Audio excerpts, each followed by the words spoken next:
What a fabulous year 2025 has been. Hey, it's Denise.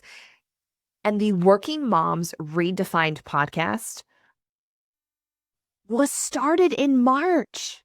It was started in March, and you all have shown up time and time again. We, I get humbled and overwhelmed, as you can tell with my verbiage when I stutter a little bit, because I'm so humbled by the fact that you all choose to listen. There are so many options for you to learn and grow, and so many of you choose the Working Moms Redefined podcast to do so. We have been able to maintain, because of you, a top 20% of podcasts across the country. What? Oh my goodness. Okay. So, of course, at the end of the year, we got to do a Spotify wrap up. And so, because of you, we were or are I'm looking on my phone for notes, a 2025 marathon show. So that means that fans like you listened to us for longer than 90% of other shows. We were one of the most shared shows. We received more shares than 92% of others. And we, because of you, I cannot say that enough, we're an instant hit show. Our debut season was more popular than 94% of other new shows. Not crying, you're crying. That is a testament to you. And one, because I want to enjoy a very intentional Christmas break with the kids, we are doing a look back on the top listened to episodes of 2025. And gosh darn it, if episode number 1 wasn't one of the top. And we really define what mom guilt is. And as you will soon find out in this next little clip, mom guilt is something that so many of us experience. And yet we are in community together, which means we are stronger in a force. And we are lessening the weight that this mom guilt holds on us. Check it out. So before I even became a mom, I was introduced to the theme of what mom guilt is now called. Isn't it crazy? I worked at a radio station starting at the age of 18, and a gentleman there was talking to a woman, and I remember hearing them speak with me and overhearing conversations about this pressure, this thing that we now call mom guilt. And he described it as a feeling of when you're at work, you want to be at home. And when you're at home, you feel as if you should be at work. And that push and pull that so many of us are like, yeah, I've felt that. I know what he's talking about. Well, at the time, right, I had no idea. I was 18. I had no children. And it still stuck with me because now, one, there's a name for it. And two, it's something that oftentimes we talk about more, but back then it was not discussed and it never changes, right? So as I looked up more about what truly mom guilt is defined by, ultimately, it is described as a feeling of not being a good enough mother, dot, dot, dot. It hurts to hear it, right? Because you are serving your children in the capacity and in the way in which they need. If you didn't care about whether or not you were doing good enough, then we have a discussion or an area of opportunity, if you will. But the fact that you're here and thinking, I want more, I want to serve them more, I want to serve them better, tells me that you are doing a great job. But it does not relieve the pressure that is mom guilt, right? And so as I did more research, it went on to say that we also don't feel as if we're doing enough for our children or that we are making possibly poor decisions that impact them negatively. And let's be honest, really, we live in a world where we often compare ourselves and our tactics and our parenting to others, and that produces a feeling of inadequacy or honestly negative self-talk. And we know the power that our internal voice has. And I don't think, and this is just my opinion, I do not think the feeling or the pressures of mom guilt will ever truly go away, right? It is a dynamic that so many of us, I gotta fix this, that so many of us will forever feel. It's inevitable. But how do we handle it? How do we handle the mom guilt?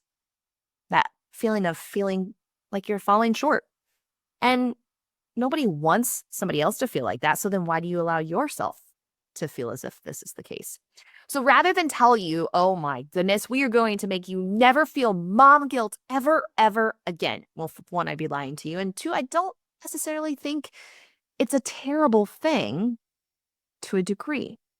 Is it hard to potentially admit that you don't feel good enough as a mom in some area? Yeah. And yet you're here, right?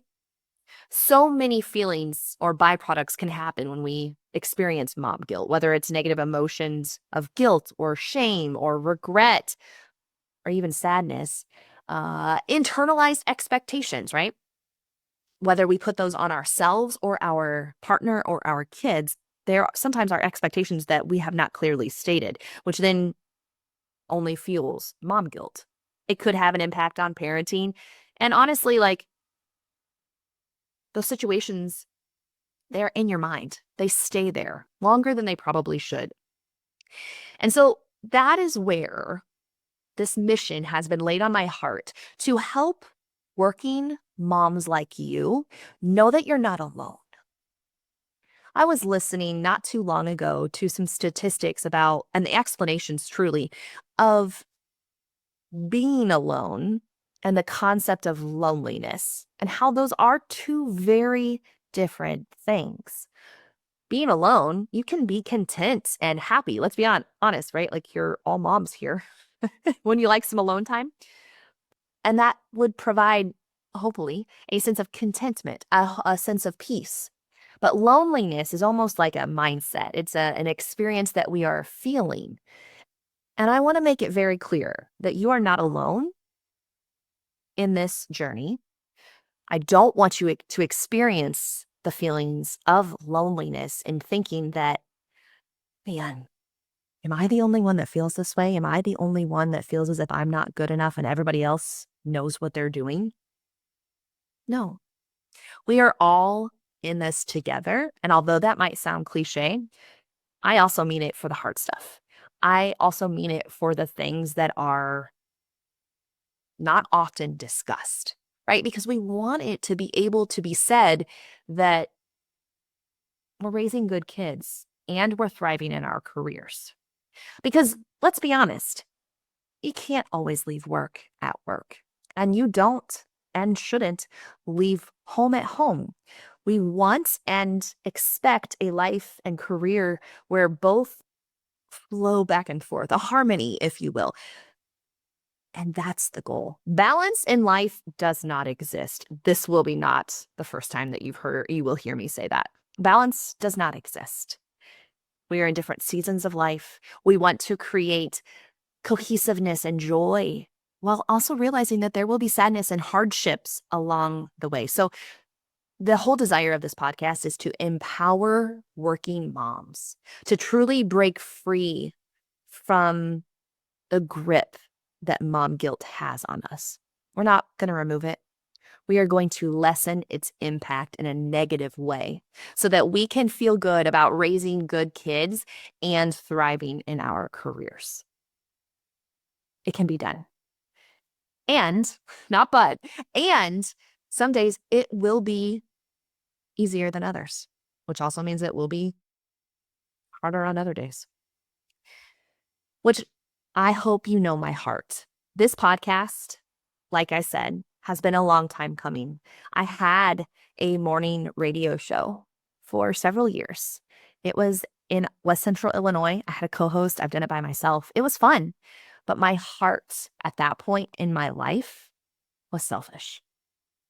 I'm not ashamed to admit that because I'm able to be who I am today because of who I was, right?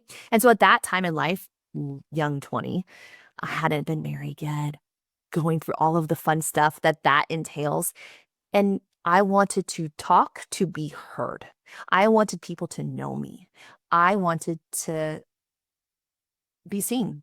Now, therapists might say that that comes from a multitude of things, but I knew that I wanted to be in the spotlight consistently. And so I'll be honest with you, my hesitancy in beginning a podcast stems from that. It is a pleasure and completely an honor when people are like, Denise, we love listening to all of your courses and your social posts and stories and such. Why don't you start a podcast? My fear was I was going to revert back to that selfish mindset. And as I worked through that, because therapy is a beautiful thing, I obviously came to the realization that I have changed so much from that, that my intent is for you and me. It is to empower women to know that we are doing good enough, because I have been given the honor to coach such amazing high-level business people to know that ultimately everyone, or most people, I don't like superlatives, most people feel a little ounce of I could do more or I'm not doing good enough. And so this is a space for us to be able to realize that we all feel that to a certain degree. And how are we going to handle it? I want you to feel validated. I want you to know that it's okay to be in your feels and also wanting less and wanting more at different seasons in your life. We want to be good enough in so many areas. We want that sense of balance and realizing that we want that mom guilt to just go away. We want our kids to thrive. We want them to be happy and be children, because maybe we miss that lack of responsibility or to-do list. We want them to be happy. And I say all of that to say, and you deserve to be happy too. Our second most listened to episode was one of my all-time favorites. It was episode number 5 with my therapist, Sarah Simonik, with Deeper Roots Counseling. We got into NET therapy and lessening the weight through the stories that we tell ourselves, and we break down what it looked like to realize that I was not the mom that my mom was, and that's okay. It gets deep, and you guys loved it. I have to make sure that I'm regularly taking care of myself, doing what I say, my own work. And whether that's doing my own work on my own, whether it's calling my therapist and making sure I have regular coaching sessions with them, just a safe place for an objective person to come in. Because sometimes we will go to our friends or sometimes we'll go to our family and they're honestly going to tell you what you want to hear. Okay. And so it can be real dangerous sometimes where it's like you're just getting fed, oh yeah, that person, you don't need to talk to them. Da, da, da. It's like that may not be helpful in the moment. You may need an objective person to really help you look at yourself and how you're showing up in those environments. And that's where I think therapy really does it sets people apart in the sense of like, I'm not a friend, I'm not a family member, I'm an objective person that whatever you bring, you just get to be you get to be honest to you. And I get to help you look at laying all that stuff out on the table to see how you want to take your next steps and how I can encourage and support you in that. But being honest and reflecting, I always talk about a mirror in my office, that sometimes you need to see a mirror and see the hard things about yourself in order to make those changes. And you do that in a kind way. You provide that validation that if I'm a woman wanting to go talk to a friend to say, oh, yeah, you made the right decision. I know my intent when I went there. I did that knowing that they were going to pump me up and say exactly what I needed them to say. I find myself in my phone jotting down, okay, I got to talk to Sarah about this, because I realize that I need a sounding board and the mirror to best show up in both work and at home. And that's hard, right? It's hard because also you're putting yourself in a position of being uncomfortable. How do you help people realize that you're going to have such a weight lifted, that it's worth it? What would you say? How do you work through that? Yeah. I think when it's kind of like how to describe this, looking at yourself and looking at the parts of yourself that you don't like, right? The things that we all know they're there, whether it's pride, whether it's oh gosh, what else? Let's see. Like we all have our stuff. Okay. And so when I have to look at, I'm being a jerk, I'm being critical, I'm being this, I'm being that, I'm being unfair.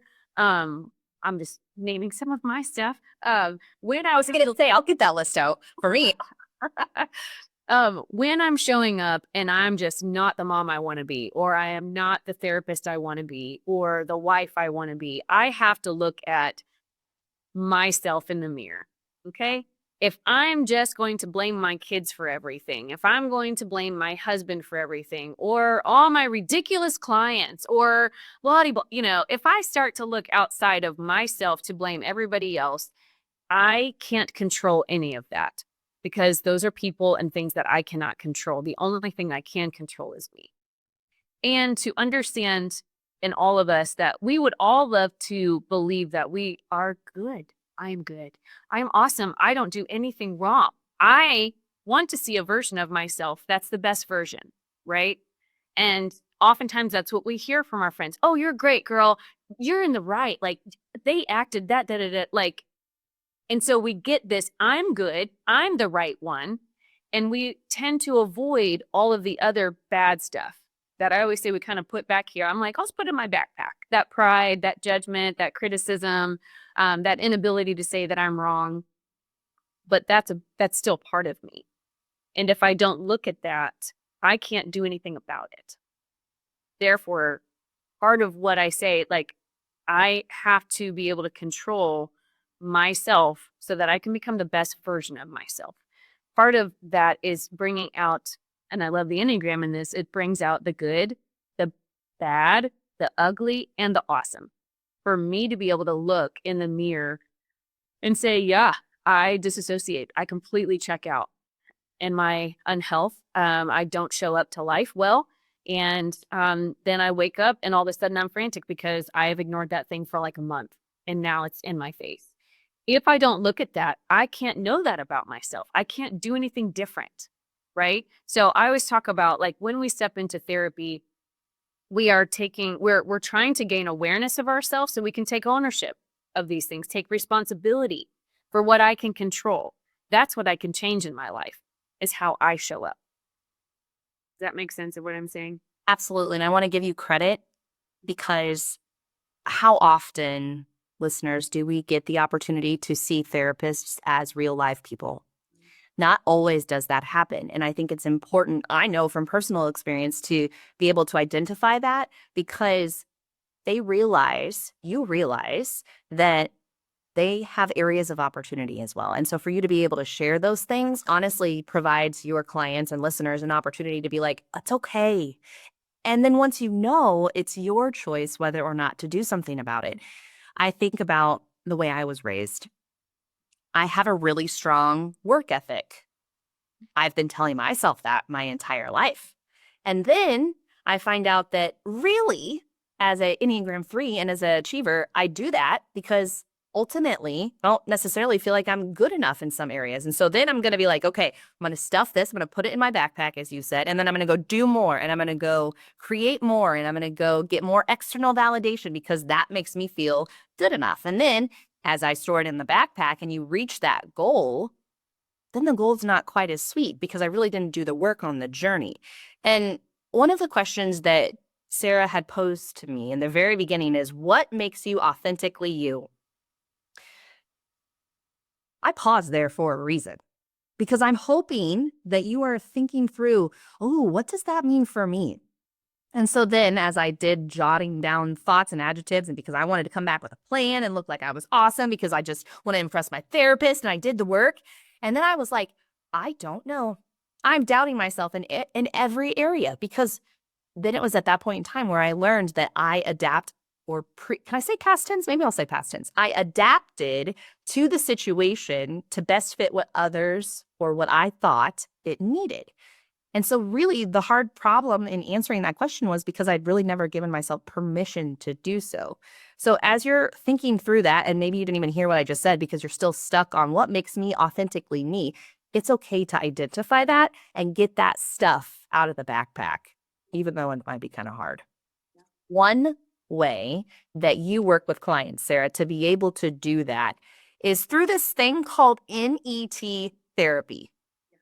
I share this with friends, and I'm thinking, you guys have no idea what's coming. You have no idea. So, from a very fresh perspective, can you kind of provide a synopsis as to what NET therapy, not to be confused with ENT, ear, nose, tonsils, depending if you're a working mom with sick kids. What does NET therapy do? How does it help? What does it entail? Okay. Again, we have a very short episode here, so I'll try to keep it brief. NET is short for neuro emotional technique. Okay. At its basic level, it is a mind body stress tool. We all have fight or flight responses, reactions that we deal with all the time. We get triggered and it's boom, I'm reacting this way. I'm feeling my panic is happening or whatever the case may be. Like I got a text message from somebody earlier and all of a sudden was whoosh, and I was like, oh, like I have a response. Like, and that is what we call a neuro emotional complex. There is some kind of something, stress response, basically kind of stuck in my body that I keep going on a hamster wheel. Okay. So NET, what it does is it helps us through manual muscle testing, which is just a very common practice with chiropractors and naturopath doctors and things like that. A way to test your body, whether it's strength or weakness. And I basically kind of push up and down on your arm. Basically, we're asking the body, like, what is going on? Where is this stress? What's it about? And the body, because it keeps the score, if you've never read The Body Keeps the Score, it's a fascinating read. But our bodies are created to kind of hold on to those responses. So it's like a survival technique, like some of those things are really important. When my mom taught me to look both ways before crossing the street, I want to remember that kind of response. Okay, yes, fear, whoosh, I'm going to teach my kids that. It's an evolutionary thing. We're teaching safety in that. But it also plays in the same role when we have trauma triggers and different things like that come at us.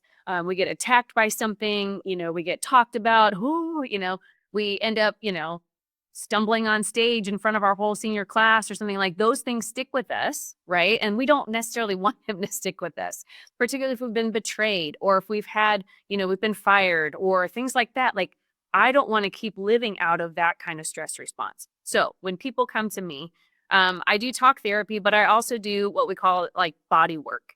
And so by using NET, we can help kind of relieve the body of those stress responses. By going through one by one, we identify emotions and clear them out. It can even go back to like original event. The body is it remembers everything. It's so mind blowing. I had this therapy done to me, part of my healing journey. I learned about it back in 2015. So I guess we're almost coming up on 10 years of being exposed to NET, having it be a part of my own journey. And I was so moved by just the difference in my own body. My stress levels came down. My anxiety came down. I'm pretty sure I was able to save my gallbladder because I had stored so many emotions in there. I was just angry all the time and I didn't realize it. And so clearing out a lot of that stress in my body moved me to like, I need to go get certified in this and I need to become a licensed therapist so that I can do this with people. Because I really felt moved that talk therapy is very, very important. But yet, if we ignore the other parts of the brain where all of these trauma things are stored or all these emotional responses are stored, I think we're missing out on a big piece. Okay, let's keep rolling. Negative self-talk. I saw a meme and a video the other day that literally said our lives would change. Our trajectory would be different if every time for only a week, every negative thought we said or had, we said no to. We chose to not believe it. What is the negative self-talk that you are telling yourself? Let's check out this episode where we talk about all that is. When we tell ourselves positive thoughts, encouraging thoughts, we see it in the world, we act it out in the world, and we lean in to make that the person that we are. It is hard. Don't for a second think that I myself do not give myself a hard time when it comes to negative self-talk. I do it.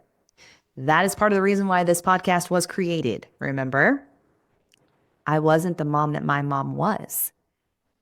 And that's okay. Yet from time to time, not only do I still hear that teeny tiny little voice in the back of my mind keep through, I find myself thinking, oh, if I did XYZ, I would be there more so for them. Give you an example. Right before I recorded this podcast episode, the school nurse called me. Every working parent knows that immediate reaction that we have when the school nurse or the phone number shows up on our phone.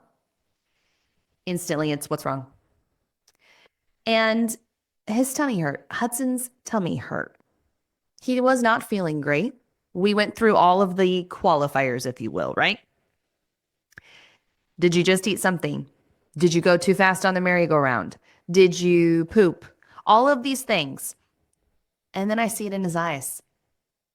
And I say, buddy, you look like you're going to cry. Do you feel like you're going to throw up? No, mommy, I don't.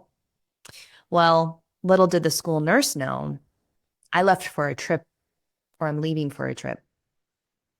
I'm leaving for a trip tonight.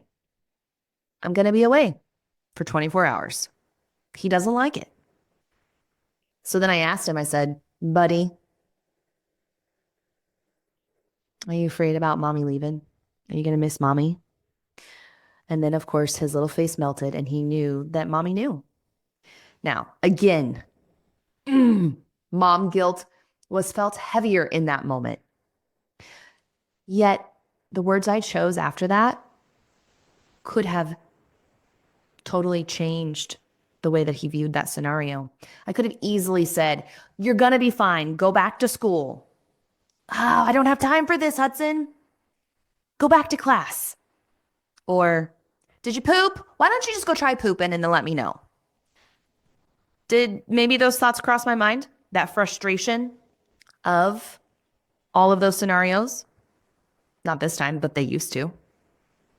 I used to think from time to time that sickness from the kids was a burden on me. And I'm sure they felt it. And in this moment, instead of giving in to that mom guilt that I felt of, man, this would be easier if I did not travel for work from time to time. Instead, I looked at him and I said, buddy, I'm so sorry that your tummy hurts. My tummy would hurt too if I was going to miss my mommy. And you know what? My heart is hurting because I do miss you too, every moment of every day. And I can't wait to see you. I validated his feelings, guys. He knew what actions needed to be taken next. All he wanted was to know that he was feeling was okay. I did not learn this overnight. I didn't even learn this when I was at the radio station. I learned it through marriage counseling and the power in which it holds not only in marriages, but with that relationship with our kids is mind-boggling. Now, who knows how the rest of the evening went? I chose not to check in too much because we know exactly what would happen. There would never be a moment of, Mom, go away, right? They were fine. Yet the self-talk that we tell ourselves after scenarios like that can change the trajectory of our day. It could have for him and it could have for me. Did I find myself fighting that thought of my mom never left? Much like we discussed in episode 2. Yeah, not as much as I used to.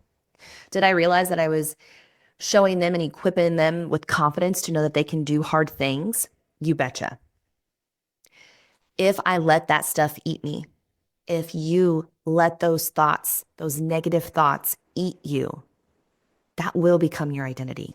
And your identity is your threshold. You either can't push through it or you blow right past it. What are you going to do? If you change the thought that you are telling yourself to, I'm not good enough, to I am good enough, I wonder not only how your trajectory of your day would go, but of your life. And that is the same thing for our kids. When we live out positive emotions, whether that's through the self-talk that we tell ourselves or the words that we use, it shapes their identity just like it does yours. We are much easier to give positive emotions to others than to ourselves because back burner, right? Yet when we use positive words that produce feelings, positive emotions like pride or love or encouragement, their tiny little brains form thoughts that shape their identity. Think of the Inside Out and Inside Out 2 movies. When she infers thoughts from emotional situations, those become her values. So when we encourage prideful moments or lovable moments or encouraging thoughts, buddy, that was amazing. You did a great job. Way to work through this day. He then believes that he is resilient. That thought of, good job, buddy, you did a hard thing, produces a value in him that he knows that he is resilient. When you give trust to your kids, they learn and believe that they are responsible. It's hard, especially for me as a working mom, because I've learned that I have a hard time trusting people, probably out of control issues, might I add. Yet, when I give the kids situations or opportunities to build trust, man, that smile on their face is huge. One situation that we have recently been implementing with Sydney is on the weekends after we put her to bed. I said, hey, do you want to read for 15 more minutes all by yourself in your room with your nightlight? And then I'm going to trust you that in 15 minutes, when that clock says 7:45, you're going to put it away and you're going to go to bed.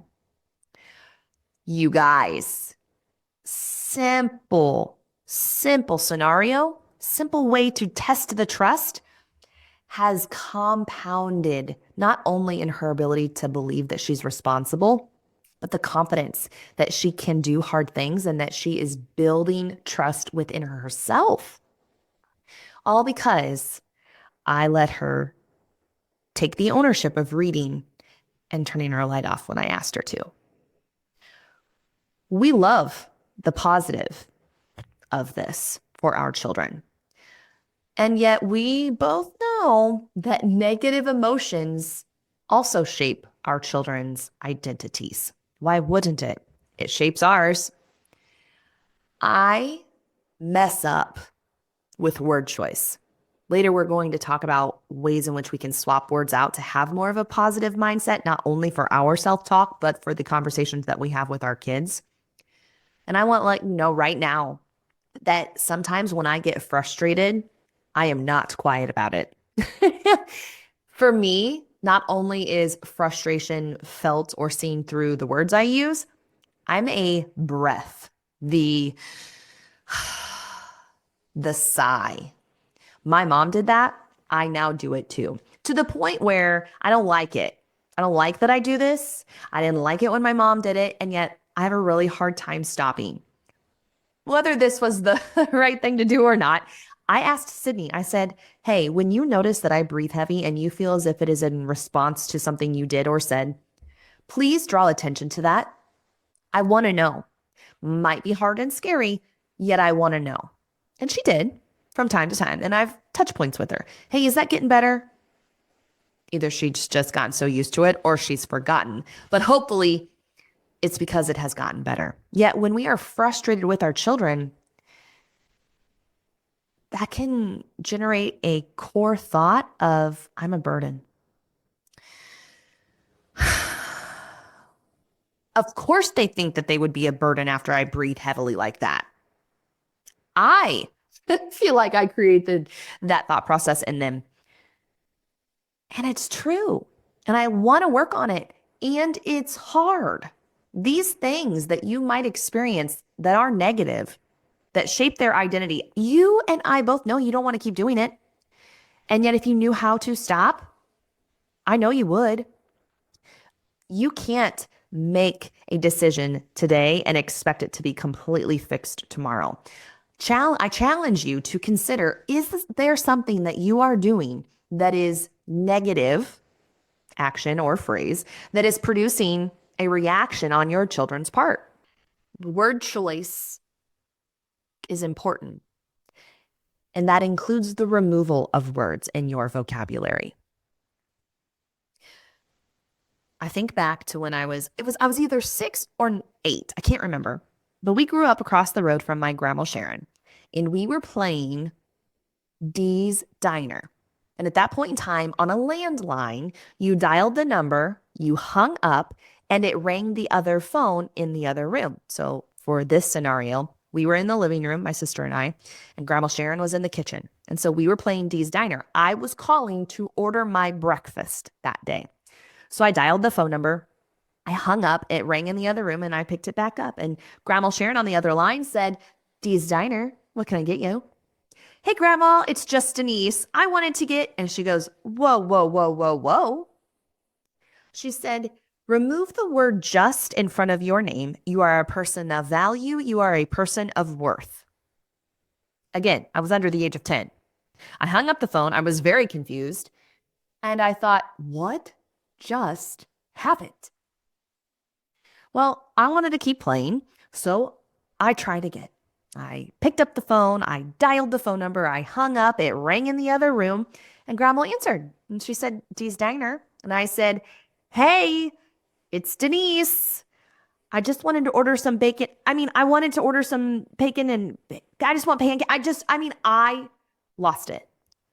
I could not include the word just. And then my grandma said, Denise, remove the word just from your vocabulary.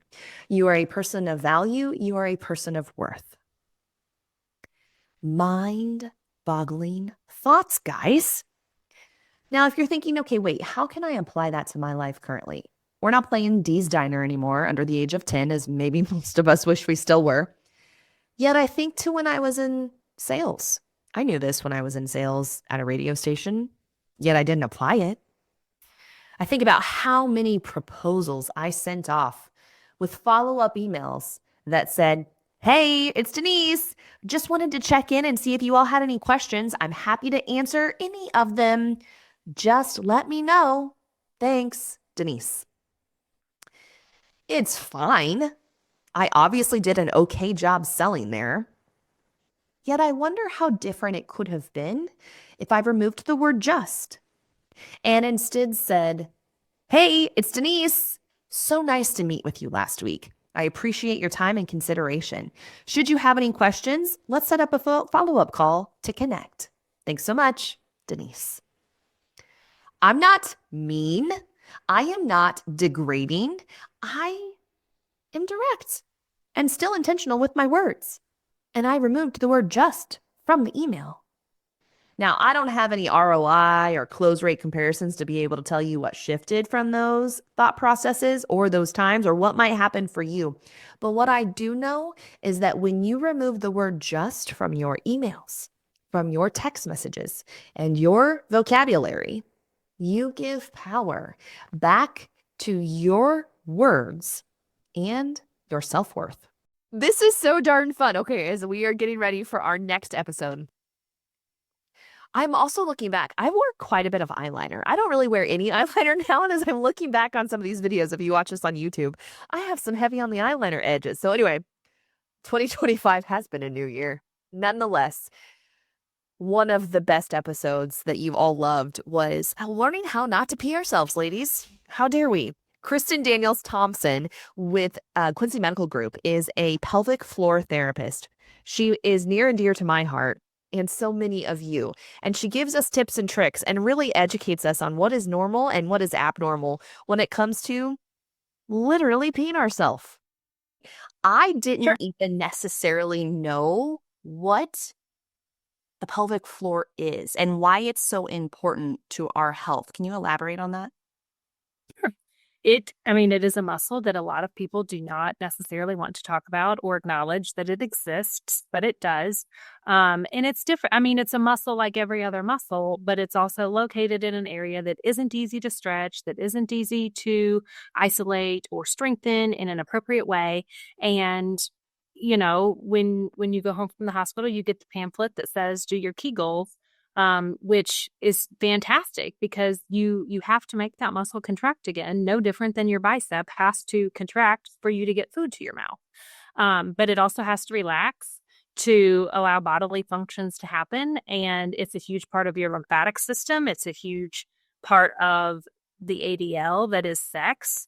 And so it's a huge, it affects every aspect of your life in one way or the other. It is just not a commonly talked about muscle, but it directly affects a lot of your ADLs. And oftentimes, as women specifically, we put ourselves on the back burner. So we're like, well, we'll worry about that later when it gets to a point where it's like, I can't ignore this anymore. And right, while that's hard and difficult, things happen to help us and to really make us get to that point, one of which being pregnancy and childbirth. So how does that specifically impact the pelvic floor? Well, you are carrying a little bit more weight towards the end of the pregnancy. Um, and you have different ligament laxity in all 3 trimesters that affect your ability to hold your entire pelvis together. So your ligaments are there to hold the bones together. Your tendons are there to connect the muscles to the bones. And you do need everything to work together so that you can function at your highest capacity. So put extra weight, extra fluid, right? Like every system in your body is taxed when you are pregnant. And so you add all of that together, the muscles are stretching in a way that they are not used to. There's more pressure on your back. There's more pressure through your pubic bone. Your internal organs get displaced by the baby. And so there's more pressure on everything internally. Does it go back to normal? I think about like, oh, okay, it's been 10, 15 years since I've had kids. I still pee myself, so maybe it's not because of that. And I think I was probably one of those that said, oh, it'll go back to normal. And then it never did. Does Right. it? Right. Some people, it can go back to normal. I would say that is not the majority of people. Your brain controls everything. And so we all have motor plans in our brain that tell different body parts what to do and how to behave and act.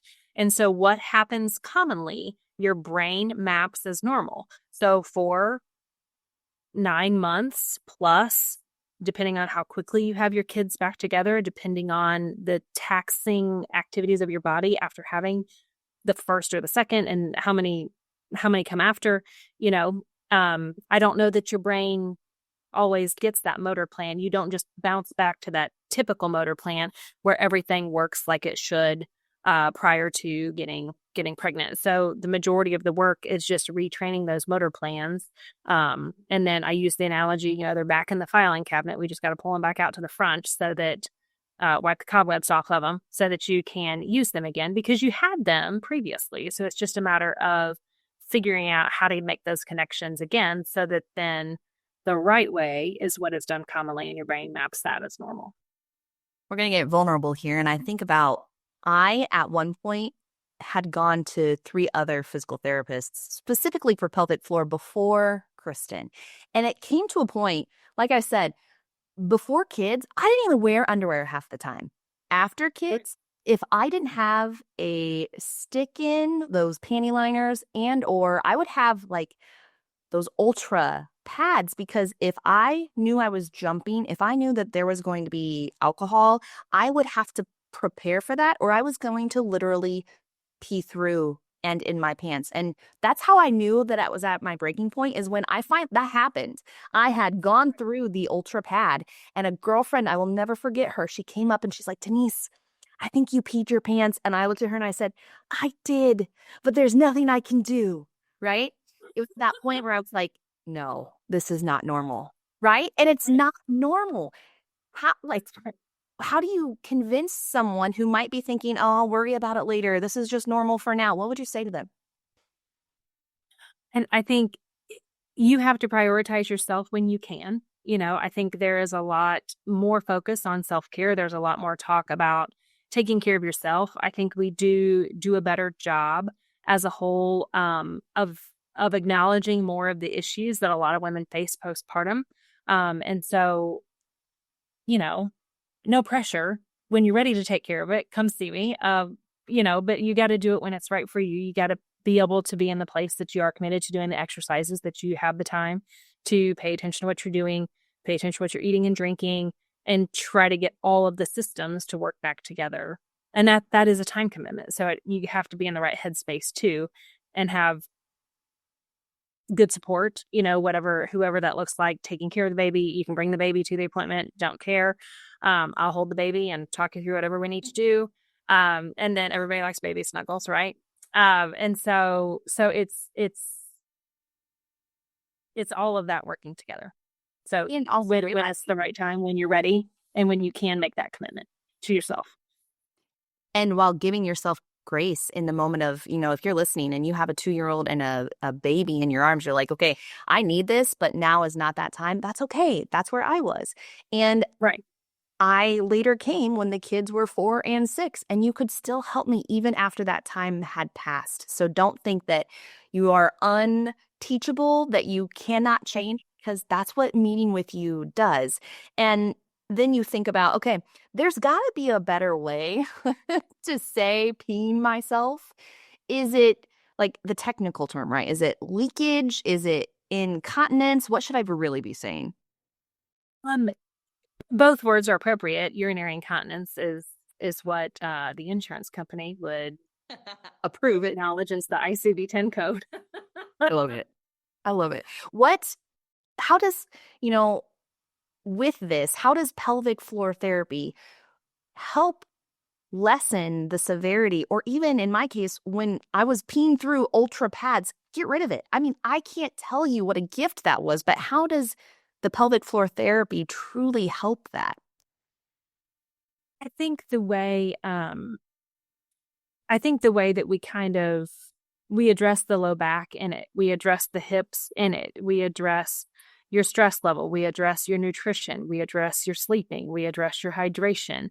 It is a muscle that is involved in so many bodily functions. Like I said, you can't just isolate it to be this independent thing. It is absolutely part of your entire pelvic system, and everything from the rest of your body comes out of your pelvis. And so I think we're missing the boat as a PT if we don't acknowledge it as a system and treat it as a whole, as opposed to just someone telling you to do your Kegels.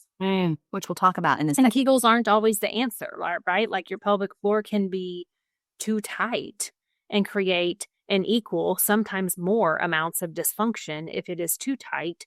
And so that Kegels aren't always the answer. And quite frankly, both sides of your pelvis are supposed to work together, but independently, because when you are walking, you're standing on one leg and the other leg is swinging. So you need the hip and the pelvic muscles, meaning all of your glutes, your abs, your hamstrings, your adductors, your obliques. You need everything to work together, but differently side to side. And so I think it can't just be this one thing that we isolate and go after.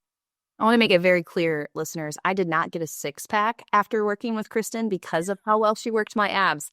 However, she did position my hips in the right place. And I remember thinking, oh my goodness, no wonder, because you explained to me how important. And then it was really hard. I struggled, and I don't like not being able to do something. This was really hard for me to get that mind connection down to where it needed to be, to then also like rotate my hips. But one example, Kristen, that I will never forget, and this wasn't for me in regards to what made it worse, but you explained how specifically with nutrition, right? You talk about that and the power in it. You had a patient who loved tea. She came for urinary incontinence, and her primary issue was every time she drank tea, she would leak a little. If not, go through the pad. And so, the most common sense answer would be, okay, stop drinking iced tea, drink water instead. But that tea was her thing. And every patient that I should have treated and everybody to come, I will say, I won't take anything away from you. I'm not, if coffee's your thing, if Pepsi's your thing, if tea's your thing, like we'll work around whatever your thing is. But in that, then let's pay attention, make some modifications, and see what we can do to make you as successful and get you the best outcome that we can. And so in that, one day, I was at my wit's end. I had tried everything, given her every exercise, I don't know, you got to quit drinking the tea, but that wasn't the answer. I emailed my program director with that patient's permission to make sure I hadn't missed something, that I wasn't, I had checked all the biomechanical things off, that I had given her everything. I was just double checking that I had done everything I needed to do. Um, and then that next day she walked in and said, "Hey, I made the tea today and I didn't pee." And I was like, "Well, that's fantastic. What do you mean you made the tea?" So my fault for not asking better questions. I need to ask better clarifying questions. Um, and she's like, "No, I don't make the tea." I'm like, "Okay, well," and she listed a local restaurant that she likes to frequent and she likes their iced tea the best. And I said, "Well, great. Can you go there and ask them how they make their tea, or like what they put in it?" And she came back and they use apple cider vinegar in their tea. And so that was the trigger. That was the bladder irritant for her that created the dysfunction. And so, her pelvic floor did function. Her hips were able to do what they were supposed to do in stance and swing while laying, while sitting. We had done all of the things. And so, but some people have bladder irritants. Some people have bowel irritants. Some people are not allergic to certain foods, but they have an intolerance. And so you got to know what those are, so that you can have the best outcome that you want to get. It's so crazy. Like I said, I will never forget that. And It is. I know that some people, maybe most, however you want to identify it, don't always see the power in talking about these types of things, right? I know I am a extrovert. I don't mind talking about it. Let's talk about it so we can get clarification and a solution and in turn find Kristen. But what would you say to those who are like, yes, I have this, or maybe I have this, but I don't want to talk about this. This is kind of embarrassing. What would you say to them? If you can step outside your comfort zone and just mention it to your practitioner, right? Like either whether it's your PCP, whether it's your OB, GYN, a GI doc, urology, a lot of new mamas will talk to the kids pediatrician a little bit more because you're in there so frequently with every 3 months with those appointments. And so at that, I think all practitioners knowing that there's a resource that you can send them to, and it is not in my nature to discuss this all of the time and so readily, but the number of people that we can have a positive impact in their life, I'm okay to get outside my own comfort zone, right? Because like no one should have to live like that, and it shouldn't be an embarrassing thing, and I don't want any mama, grandma, aunt, older sister, whoever. If you want to get on the trampoline and jump with your kids, I want to give you every tool possible that you can do that. So again, whatever it is, jumping on the trampoline, being able to mom, being able to wife, being a good partner, being a supportive partner to someone else, like whatever that goal is, that is, I would like to help you get there. It's just like, call me in, coach, put me in. Yeah. Yeah. That being said, is there any other symptom besides urinary incontinence that actually might signify or signal that, hey, you might need some pelvic floor therapy? Or is it truly that? No, that is one of many. Any type, so there's stress incontinence, there's urge incontinence. So like, you go to put the key in the door and you potty because you're like that close to the bathroom, or you get to the potty and you get your pants down and you start pottying before you actually sit down. It can be any type of bowel dysfunction, constipation, diarrhea, IBS, anywhere in between. Anything post-cancer treatment of any kind. All of that the chemo and the radiation can affect how that system works. Any painful sex for any reason, is, again, that is a huge ADL for people. And it is significantly important in multiple relationships and levels of relationships. And so that, pain during that is a problem. And so we need to try to fix that the best that we can, because pain is also telling you something isn't right. And so we don't want to create bigger issues or more long lasting issues because we didn't address it from the beginning. Like I said, post prostatectomy, any abdominal surgery, even having your gallbladder out can affect how all of that works. Having your appendix out, having your tubes tied, having C-sections, low back pain can sometimes be the pelvic floor is the culprit for the low back pain, because it's all connected through the connective tissue, through your abs, through your pelvic floor, through your glutes. And so being able to help with any of those things. I still do it from time to time. Don't get me wrong. Wasn't that such a good one with Kristen? And as we wrap up our top 5 episodes, these are in no particular order, but this one would be the number 1. And by a lot, which tells me we need to do more episodes on sexual health and talk, because we all want to learn about it, but yet we're not asking the questions. And so this conversation with sexual therapist Leah Hemming has hundreds more listeners than any other episode. And by golly, I am trying to find more, and there are not a lot. Now, that does not mean that I am going to get certified to be a sexual health therapist, but we got to do some more talking about this. Check out this episode. I think we did this in like March or April of this past year. Sexual health is really from the hair on your head to the toenails on your toes. It's very subjective to the person. It's as unique as your fingerprint. So what I consider to be sexual medicine is specific to Leah. What Denise considers it is specific to her. Some people think that sexual health is one body part going inside of another body part. And that may be all that term means to them. To me, sexual health means my happiness, my exposure to sunlight, my laughing with friends. In my world, sex is fluid. Sex is kind of everything that a human does.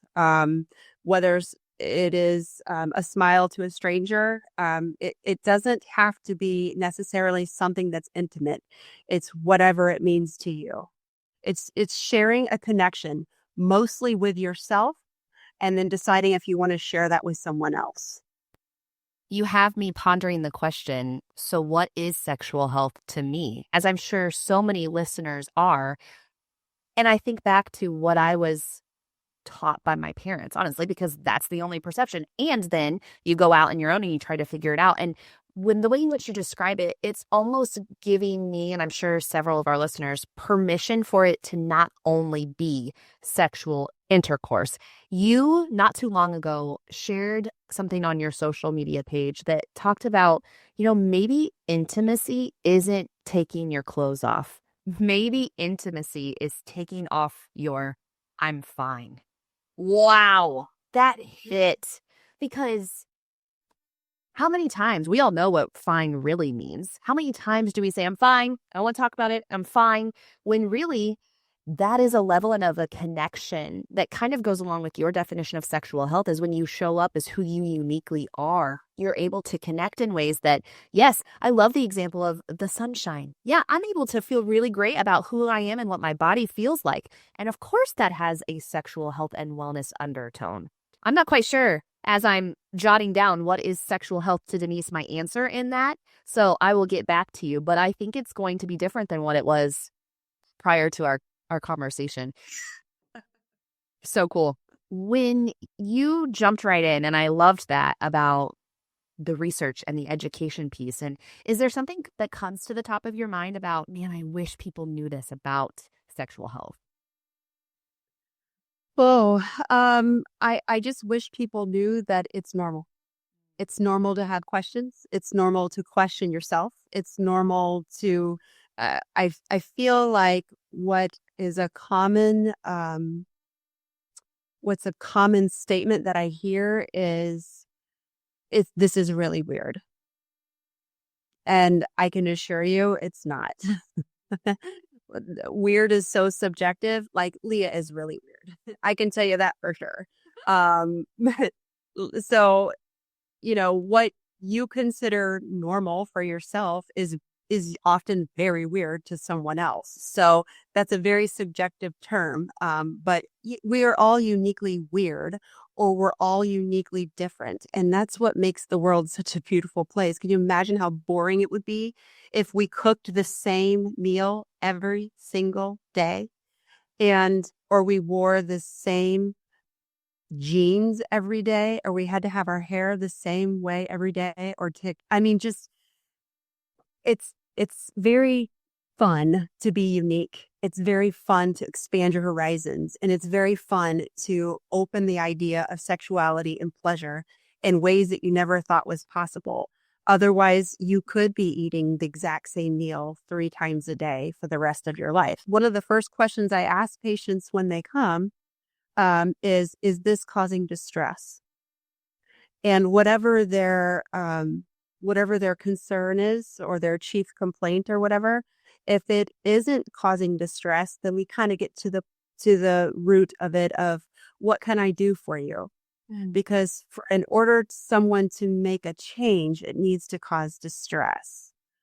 But sometimes we just need permission to talk about it and share our thoughts. This is where conversations organically come from, because instantly I'm like, how do I start giving the gift of what it might look like to look at different options, right? You said what's one to one is one to different, right? And there's so many times that I know I've Googled it. I've clicked the articles that say, what's the average amount of time that people have sex per week? And it's like, am I doing good enough, right? And so I click it and I'm like, okay, am I meeting the minimum? Am I meeting the minimum? And then ask yourself, why do I care if I'm meeting the minimum? For the essence of time, I can straight up tell you that I know at the end of the day, after as a parent, you have done all of the work things, you've attended all of the meetings, you got the kids to where they needed to go, you made sure to have the meal on the table, bedtime sometimes can be a little crazy.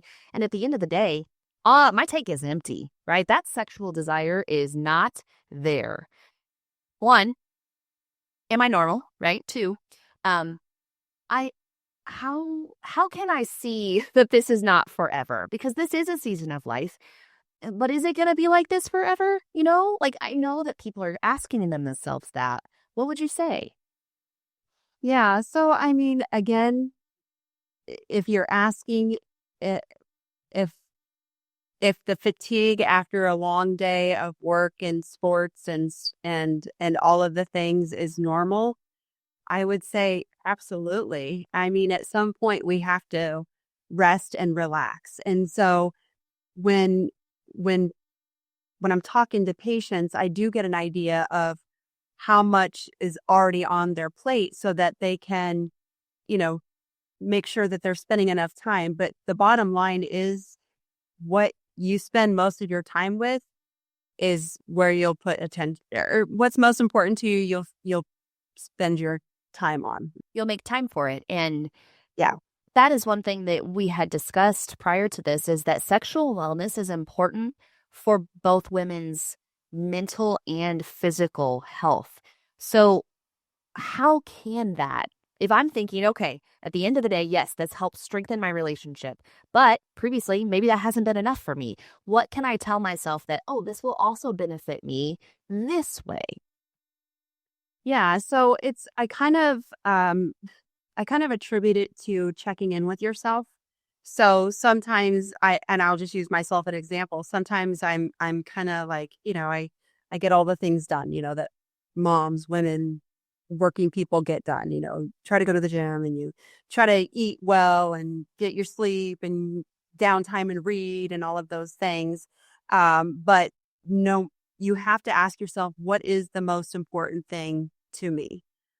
Well, clothing, shelter and all of those things. But ultimately, it's health and happiness. And so mom has to take care of mom before she can take care of anyone else.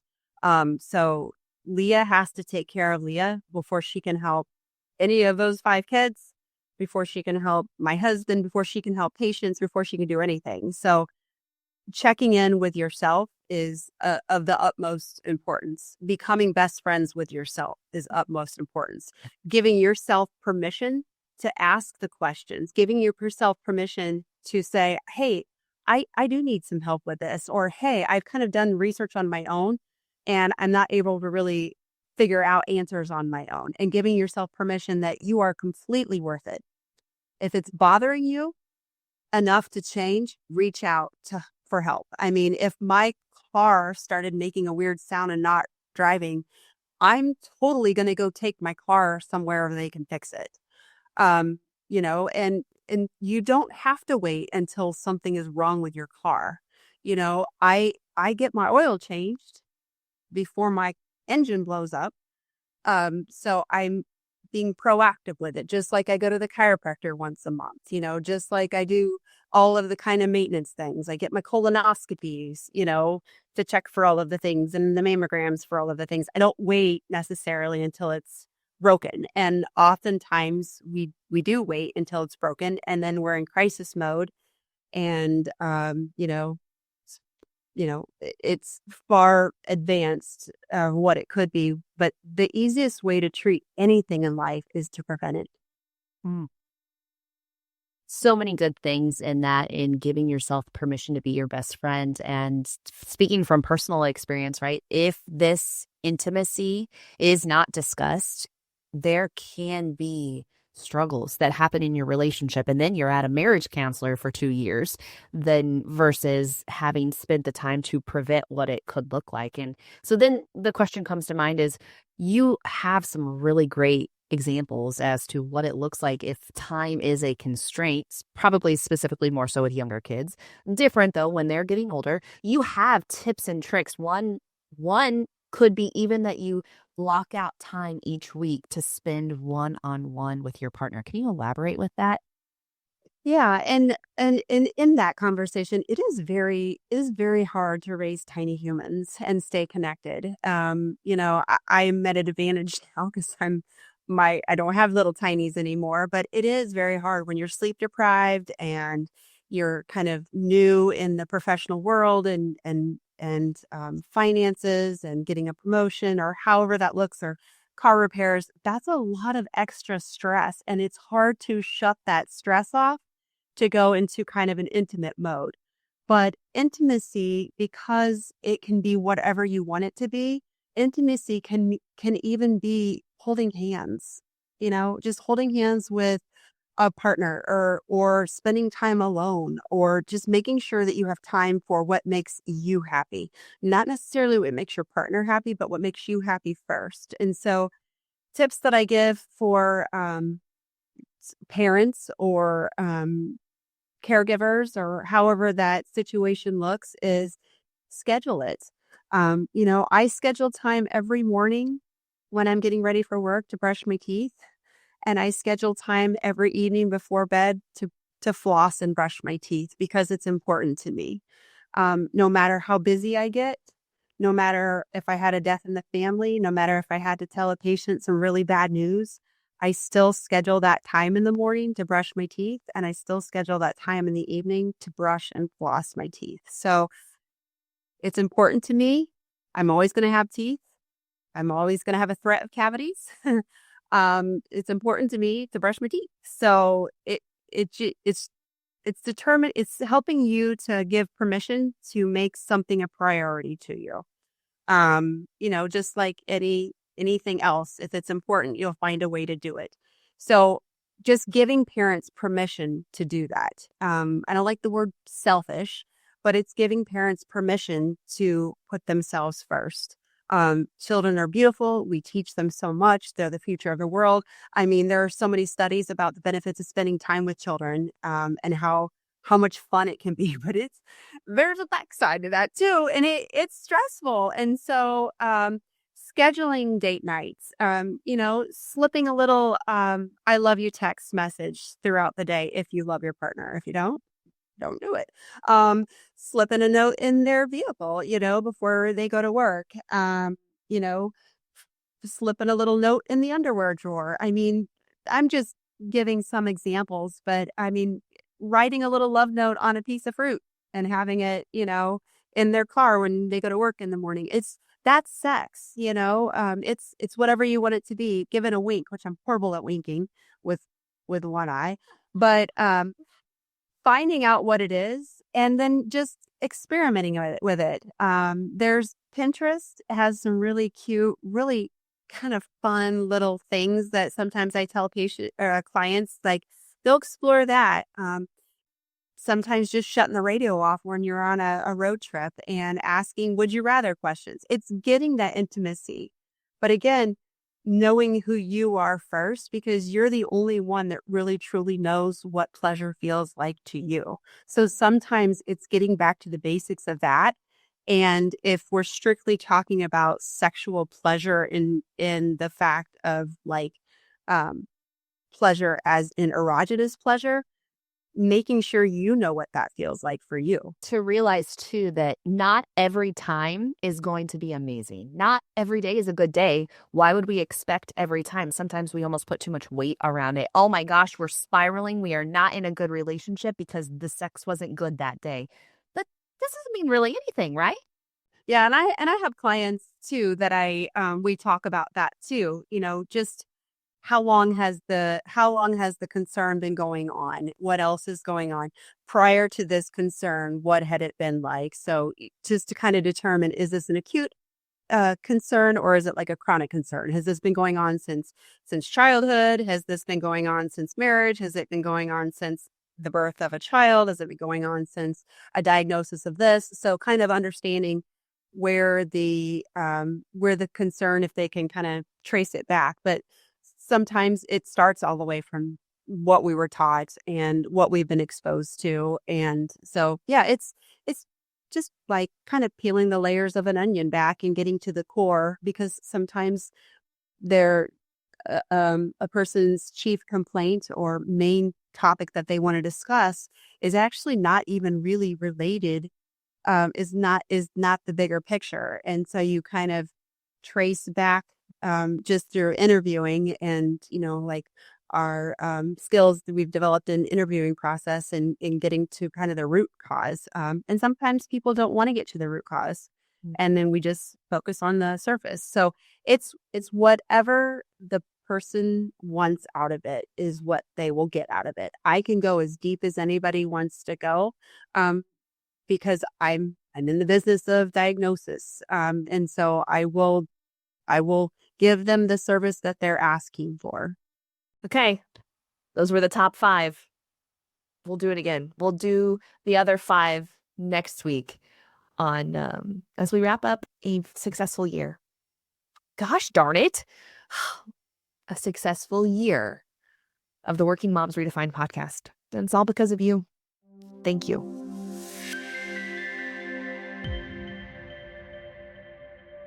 Thank you for listening to the Working Moms Redefined podcast. It is not lost on me that you chose to spend time together. Thank you. Let's connect outside of this space on socials. We'd love for you to follow us on Instagram, Facebook, LinkedIn, Pinterest. We've got it all to connect with you. If you feel as if someone in your life could be impacted by this message, feel free to share it. That is the biggest compliment. As we part ways together, remember, you can do hard things.